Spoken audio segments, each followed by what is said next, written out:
Saya memikirkan hari kematian saya, kalau bisa setiap hari.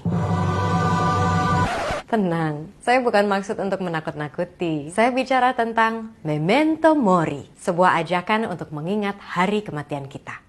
Berpikir tentang hari kematian bisa membantu mendorong kita memakai waktu yang kita punya sekarang sebaik mungkin, sehingga hidup kita menjadi lebih berkesan dan berarti. Coba Anda bayangkan, minggu ini adalah minggu terakhir hidup Anda. Apa yang Anda akan lakukan? Anda tidak akan menyia-nyiakan waktu. Mungkin Anda akan bertanya, apa yang paling berharga dalam hidupku ya? Hidup seperti apa yang memuaskan batinku? Bagaimana aku bisa mencintai orang lain dan diri sendiri lebih baik ya? Kebaikan apa yang aku akan buat dan katakan hari ini? Anda tidak akan lagi mempermasalahkan hal remeh yang sebetulnya tidak perlu dipermasalahkan. Misalnya, marah-marah di jalan karena disalip kendaraan lain. Murung karena baca komentar penuh dengki di laman medsos. Atau bete berkepanjangan dengan pasangan dan teman karena datang telat. Memento Mori adalah pemikiran yang dianggap berguna sejak dulu. Filsuf Seneca dan Marcus Aurelius bilang, hiduplah seakan hari ini hari terakhir kita bernafas. Dan jadikanlah ini penentu apa yang kita lakukan, utarakan, dan pikirkan. Di Mesir, piramid dan mumi menjadi pengingat untuk merayakan hidup dan penghormatan terhadap hidup yang tidak abadi. Lukisan Danse Macabre dan Vanitas pada abad 14-17 menggambarkan tengkorak, jam pasir, buah dan bunga yang membusuk sebagai simbol waktu dan kematian.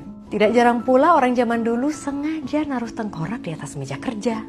Inti dari semua ini, tidak ada yang tahu berapa umur yang kita dapatkan dalam hidup ini. Muda, tua, kaya, miskin, terkenal atau tidak, semuanya sama di hadapan kematian yang bisa datang kapan saja. Dan kesadaran ini membuat setiap hari berharga. Untuk mengingat hari kematian, saya sebisa mungkin menyempatkan berkunjung ke pemakaman. Tempat ini mengingatkan saya, waktu saya terbatas. Maka baiknya saya fokus pada hal-hal atau orang-orang yang sudah seharusnya menjadi prioritas dalam hidup. Nah, sebelum terlambat, kita bisa tunjukkan penghargaan lebih kepada orang tercinta. Kalau sayang, ya bilang sayang. Kalau salah, jangan ragu untuk minta maaf. Tidak lagi menunda-nunda melakukan hal yang prioritas. Karena sibuk dengan hal-hal yang tidak membawa manfaat dan kepuasan batin adalah distraksi terbesar dalam hidup.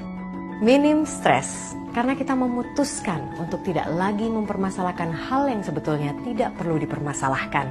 Tabung lebih banyak pengalaman hidup. Karena pada akhirnya, ketika ajal menjemput, kita bukan apa yang kita miliki, melainkan kumpulan dari cerita dan pengalaman.